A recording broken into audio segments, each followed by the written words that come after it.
All right. So we have Alec. Please introduce yourself. Give us a little bit of background on how you even are involved in the swim world, if you were a swimmer, things like that. And then we'll go from there as far as what you do now and how we got connected. Yeah, definitely. So my name is Dr. Alec Domjan. I am a chiropractic physician in the Indianapolis area. How I got involved in the swim world to begin with, I was a competitive swimmer for about 10 years. So a lot of training involved with a lot of coaches in the St. Louis area. And I started to really pick up steam in the sport, and I felt like it was something that I could continue and could lead me out of Missouri. So I ended up swimming at the Division I level for 4 years. And it was 2 years into that program where I started to get a little bit of shoulder pain. And it was actually during just a random flag football game with some teammates. I fell on my outstretched hands, and about an hour later, I couldn't lift my left shoulder whatsoever.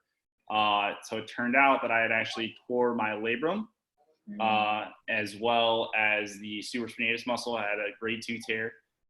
So I was given a couple of options. I went and saw the athletic trainer who took me to the team physician, and they basically told me they wanted to operate on me. Well, all the swimmers that I knew that I worked with that had undergone surgery never came back the same. I had teammates in college where that was the case. I had teammates in high school where that was the case, and they were never able to get back to the level that they once were. So in my mind, it was never really an option to undergo surgery. So I started doing a little bit of rehabilitation with the athletic trainer. And unfortunately, I just wasn't seeing a lot of progress with him. I was referred out to a physical therapist. I really liked her. She was very good. But at the same time, I didn't feel like I could still swim yet. I was halfway through the season. I still feel like I was making any progress.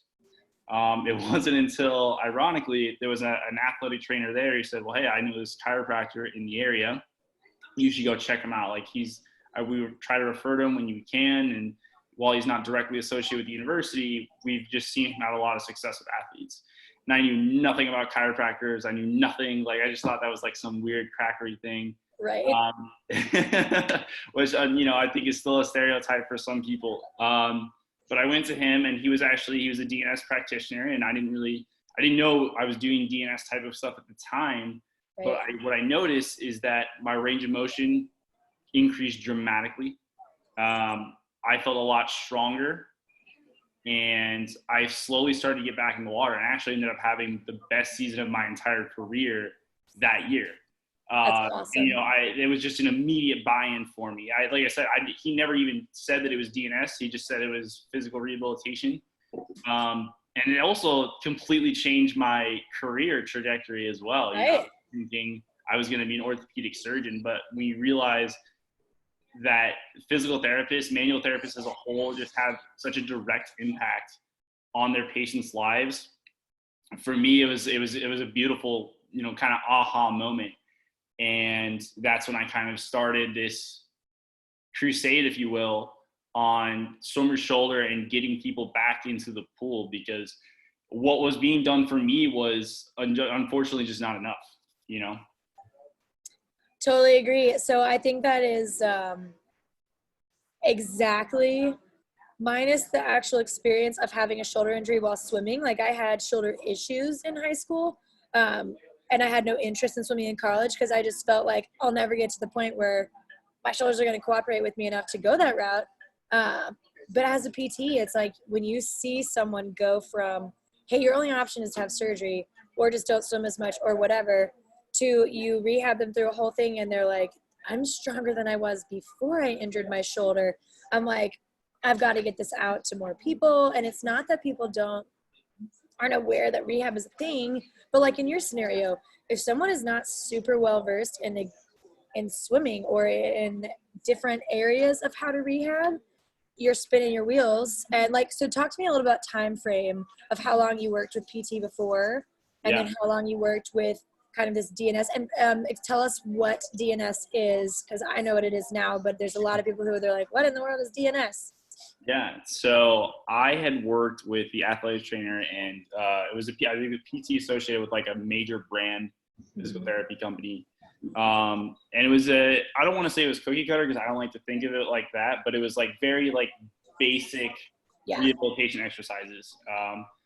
It was a lot of like isolated open kinetic chain external rotations and things like that, wall crawls, very, very basic Right. shoulder rehabilitation exercises. Nothing weirdly that mimics anything we were doing in the pool, So I did about 2 to almost 3 months of that without very little progress. I was at a point where I wanted to be in the water, so I was forcing myself in there, but I was literally just kicking on my back or on my stomach. Like there was still no pulling whatsoever with the left shoulder.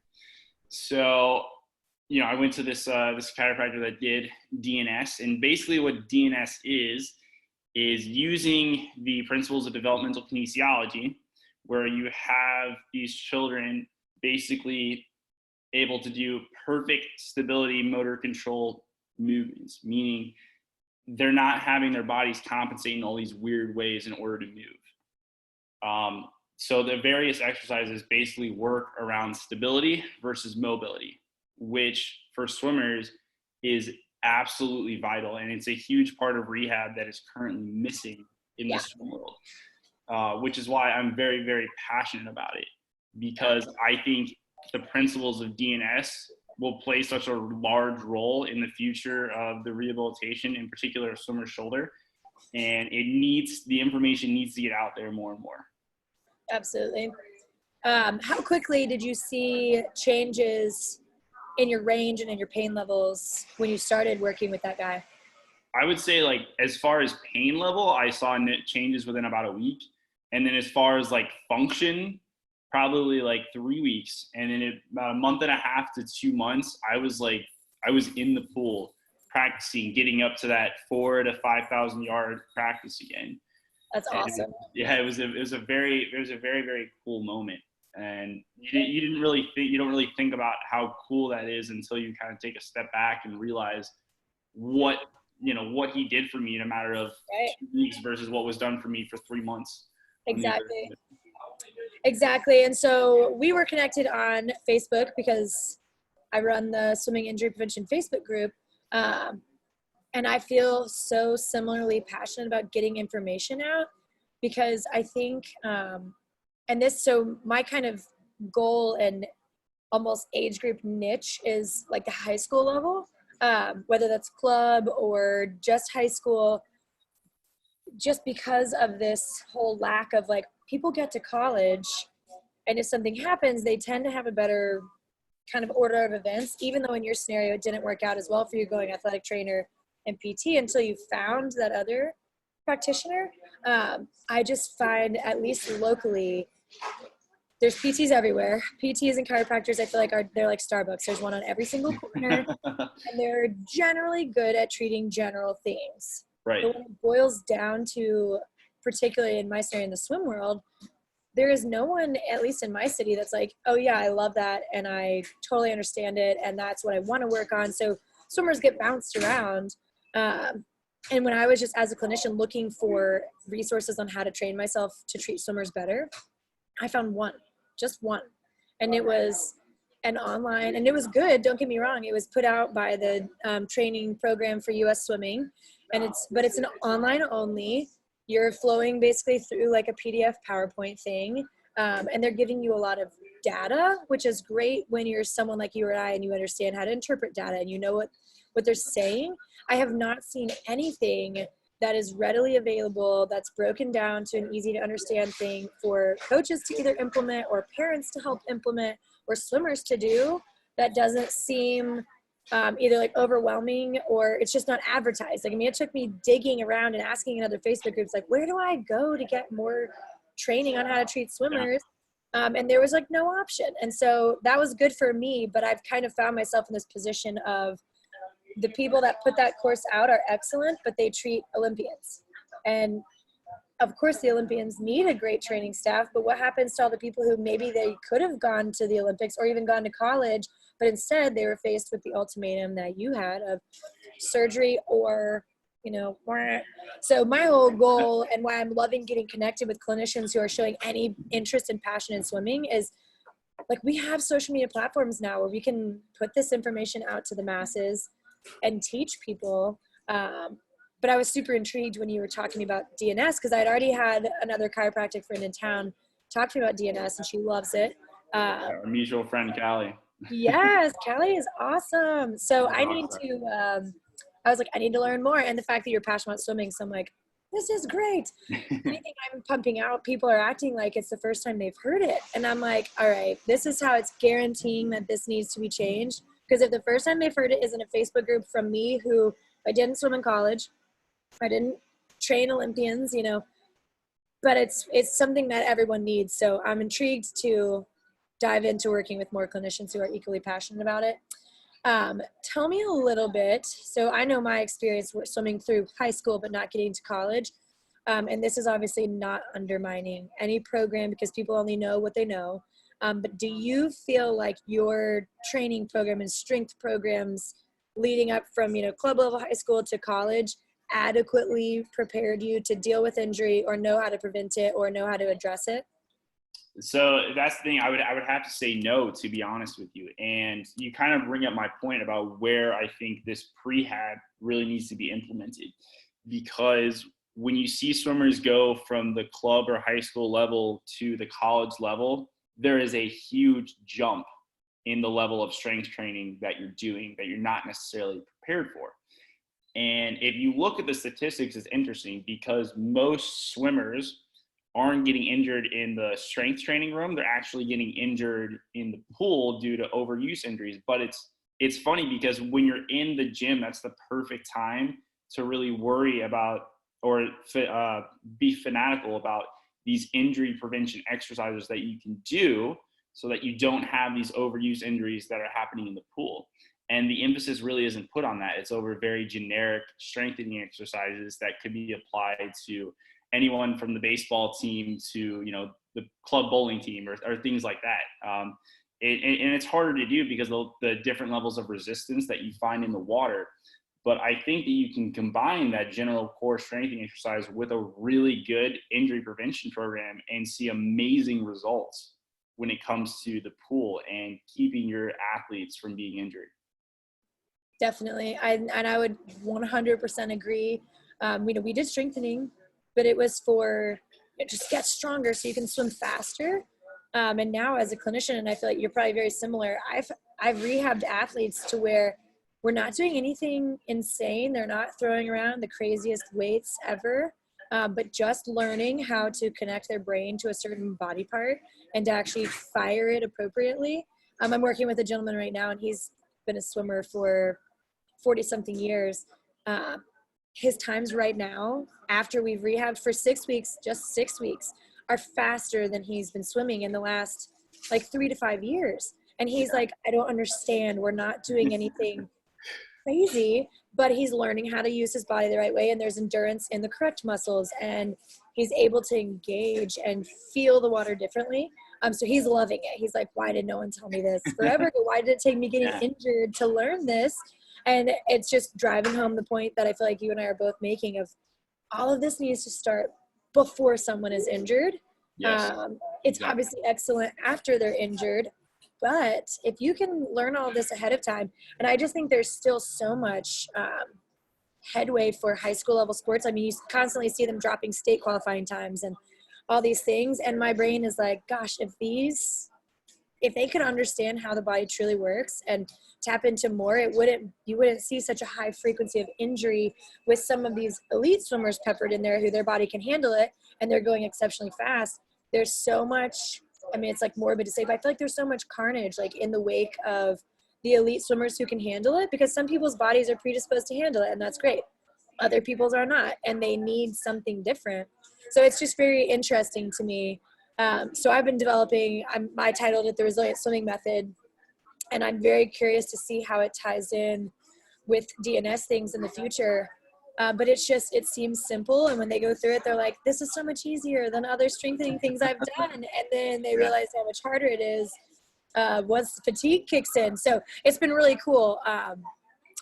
tell me what's your main goal in being so passionate about working with swimmers? Is it injury prevention? Is it rehab after injury? Is it tying into teams? Like, where's your goal with this? I think it's definitely injury prevention, and it's something that I would want to implement more on the high school club level before they get to that level where their training increases tenfold and the intensity and the stakes do as well. So I think if you look at the high school swimmers right now, I mean, they're swimming probably 6,000 to 8,000 yards per practice, especially if you're doing 2-a-days, right? Which you think about how many rotations you have, shoulder rotations in terms of freestyle, just freestyle alone. It's absurd. And to not have the proper injury prevention exercises for that, to me, is mind-boggling. But it's an epidemic because no team that I know of in the USA is consistently focusing on that. You find pockets of it here and there, but it's very rare do you see that you have a coach who has a PT or a chiropractor, an athletic trainer that they can refer to that really understands the biomechanics of swimming and that is working hand in hand with them to develop this injury prevention program that swimmers need. Yeah. So it's a very interesting to see if you look at the research at swimmer shoulder alone, and the injuries aren't getting any better, but worse yet, it's getting worse and worse. You're finding more and more high school age and freshman level swimmers that are developing career altering injuries.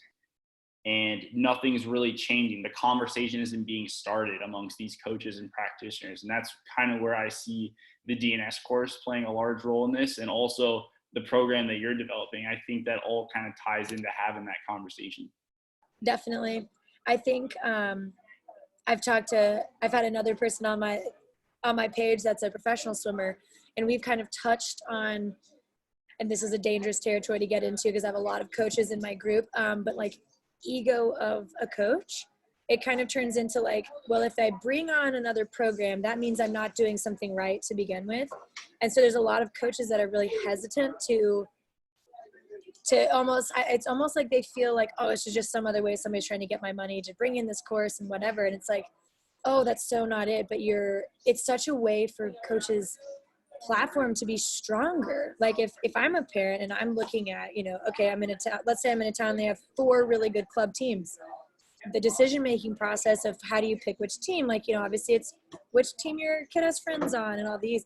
If it can get to a level where it's like, oh, well, this club team has either been, certified or has someone on staff or has gone through a program where I know that coaching staff has my swimmers' health in mind, long-term health, I think that would be huge for club swimmers to have just a different safety net. Because like I said, this is not dogging any team in particular, but there is a resistance to it, particularly like in my town where they know I'm treating their swimmers. And I'm like, hey, I'd love to get in and do something preventative so I don't have to treat your swimmers. Like, I'm happy to treat them. But there's this possible realm of where they might not need treatment at all. But this goes back to kind of just where you and I both are agreeing it has to start earlier than college. It has to start earlier than, oh, good, you've made it to nationals. Now you deserve, really high level something. We're lacking in just maximizing swimmers' potential, I feel like. Because there's all these kids that I'm like, man, you could swim in college if you weren't 16 and already had a rotator cuff repair and already had, I'm just like, it's mind-blowing to me that it gets to that point. I just talked to another clinician who's treating someone who at age 14 had a biceps tendon repair, and I'm like, it doesn't have to be this way. Like, there's got to be something different. Right. I think there's actually a lot of correlations with the baseball world, right? So if you look at like youth league and things like that, I mean, you had kids that were 12 to 14 developing major elbow issues, getting Tommy John surgery at that young. Mm-hmm. And I think finally that world's starting to change where people are starting to count their pitches and be a little bit more cognizant of that. And I know that DNS has played a role in that. I just know the conversation starting between providers and coaches. And I'm hoping with all of this involvement that there'll be more conversations amongst the swim coaches of the world and the providers that can help with that. Because that's where I really see this really picking up steam, because what the coaches focus on is optimal technique and training the swimmers, right? And that's a major role in injury prevention. But we can also keep those swimmers safe from being injured by implementing everything we're doing on the rehab side of it. So I've never seen it that we're on, two opposite sides of the road. I've always seen that we're working together and we're a team. And, I think when coaches kind of view it from that point, it makes it really hard to say no to somebody that really cares and wants to help their swimmers. Yeah, exactly. So I think now is such a good time as far as like you can use social media for good or you can use it for evil. And the fact that, so like, I forget when you joined my group, when I met you. It'd been a while, but it's boomed from like, 300 people. And I'm like, this is great, to like 1,200 people. And a lot of it is coaches, which is great to me. I was thinking, okay, swimmers are going to join. Yeah. It's going to be parents. And there is a lot of swimmers and there's a lot of parents, but there's a lot of coaches and they are loving it. Like it's different than my original vibe I was feeling from some coaching staff where it's like, oh, we don't need that. We're all good. Like, it's fine. But there is this huge wave of coaches that are like, teach me everything. Like, I've seen it. I'm tired of seeing the pattern.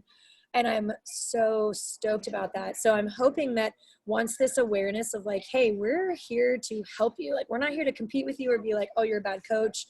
It's like, how can we maximize all of the technique you're working on if your swimmer understands these things and you know how to help them? So it's really cool, and I'm very excited that other people have jumped on, because unless you swim, you don't normally just have this random desire to teach swimmers or to like treat them. It's this kind of, people look at it as, oh, they're an overhead athlete. It's like, they're really not an overhead athlete. They're like a closed chain athlete, but they get thrown into this like open chain world of, oh, we're just going to train you like a baseball player. We're going to train you like a tennis player. I'm like, it's just straight up not the same. The mechanics are different. So it's been interesting. Even I worked for a really big chain company for a while before I went out on my own. And it's just interesting because you'll see people, probably the same scenario you were in, where it's not that it's cookie cutter, but there's just this kind of lacking of understanding the actual mechanics of the sport. And I think truly, as of all the sports, I feel like swimming needs its own thing because the mechanics are just different. In no other realm are you, pulling your body through space with like almost a solid. It's not really, I mean, like good technique, you should be moving body overhand, but that blows people's mind. And I just saw so many people getting good treatment, but it wasn't geared towards swimming. And so they missed the mark drastically. And I was like, we've got to do something. Cool stuff. Okay, let's see what other thing I wanted to talk about. So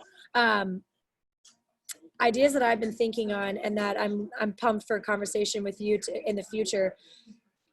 How do we get coaches on board? Like, this is what the biggest thing in my brain is. It's like, okay, how do we present this in such a way that it's like you're saying, they would be happy to jump on board and be like, I definitely want that. So that's kind of been with me growing this group, trying to just raise awareness to it and show the before and after of certain things. But what's kind of your approach that you've been thinking of as far as what do you feel like it's going to take to get attention of coaches that are really going to pull the trigger and invest for their teams? Right. I mean, I think it just takes more involvement in their world.